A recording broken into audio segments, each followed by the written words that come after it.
Bonjour, voici l'analyse des matières premières en vidéo. Donc dans cette vidéo, nous analyserons l'or, le pétrole, donc sous la forme WTI et Brent. Nous sommes aujourd'hui le jeudi 27 juin 2013.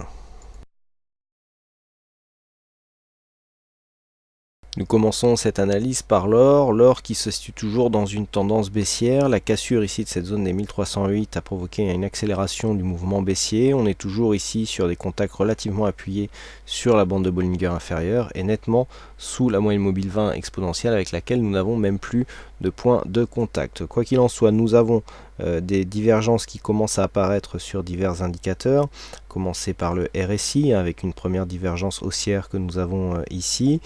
Sur le MACD, donc au niveau des histogrammes, nous avons une divergence qui est nettement plus visible, alors que sur le stochastique, la divergence est elle beaucoup plus faible. Donc on a des premiers signes ici d'affaiblissement. Quoi qu'il en soit, le contact ici avec la bolle inférieure a été relativement dynamique. On a trouvé ici, enfin l'or a trouvé ici un point de stabilisation sur les 1223,80. Donc pour l'instant les cours se stabilisent, un rebond technique pourra apparaître même si la dynamique ici semble relativement faible. Bon, juste histoire de sortir un petit peu de cette configuration de survente.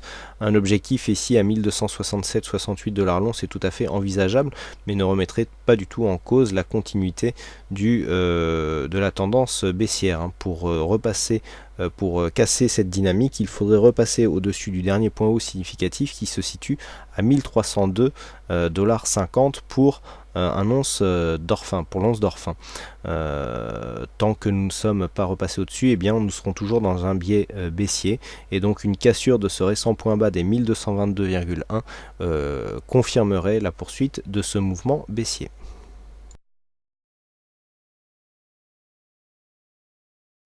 Sur le WTI, la tendance semble se confirmer à la hausse, puisqu'après ici avoir marqué une première sortie donc de cette phase baissière court terme, eh bien les cours sont venus marquer ici une zone de résistance sur les 96 $ le baril, un petit appui ici sur l'ancien retracement des 23,6 et on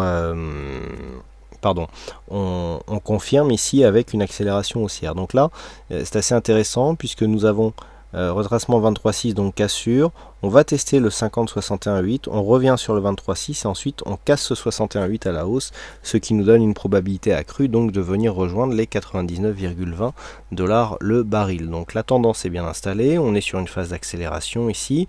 Malgré tout, nous sommes à la limite du surachat. On a déjà une belle amplitude sur le MACD et les oscillateurs sont limite surachat. Donc bon, ce sont des matières premières qui sont plus volatiles et plus dynamiques que certains autres sous-jacents. On peut très bien avoir ici une poussée haussière, même si les cours ici venaient à marquer une phase de consolidation, on pourrait largement revenir sur cette zone des 96 qui a été cassée en deux fois. Vous voyez ici premier test, deuxième test, on revient chercher quasiment la moyenne mobile 20 exponentielle et ensuite on casse. Donc on pourrait très bien revenir ici tester cette zone de résistance comme un support avant de valider ici une poursuite du mouvement vers les 99,20 $ le baril. Le mouvement donc est haussier et il faudrait redescendre sous le plus bas de cette bougie à 93,68 pour invalider la tendance haussière.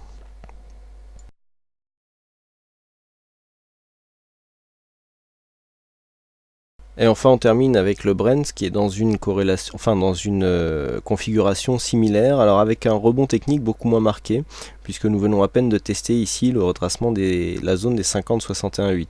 Alors le Brent et le WTI sont normalement relativement bien corrélés, on devrait avoir une poursuite de la hausse ici sur le Brent qui devrait normalement lui aussi remonter au-delà des 105 $ le baril, 104 même, pour casser ce retracement ici des 61,8%.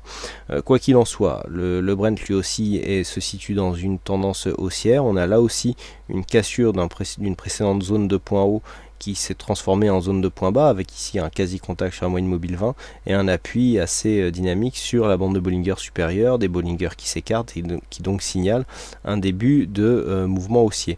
Quoi qu'il en soit, les indicateurs, là, les oscillateurs sont aussi en zone de surachat, on commence à avoir une belle amplitude au niveau du MACD, donc là pour ce qui est d'une possible consolidation, on pourrait très bien revenir ici jusque 180 dollars le baril pour vraiment consolider cette phase avant de repartir d'une manière plus dynamique qui serait susceptible d'enfin casser cette zone des 104 dollars le baril. Donc le WTI est en tendance haussière et pour invalider cette tendance, il faudra casser le plus bas ici à 100,27 le baril. Voilà donc pour cette analyse des principales matières premières. J'espère que ce nouveau format de vidéo vous conviendra. N'hésitez pas à me faire remonter vos impressions et vos avis. Voilà, donc il ne me reste plus qu'à vous souhaiter à toutes et à tous une bonne soirée, bonne chance dans vos prochains trades et je vous donne rendez-vous dès demain pour d'autres analyses techniques en vidéo.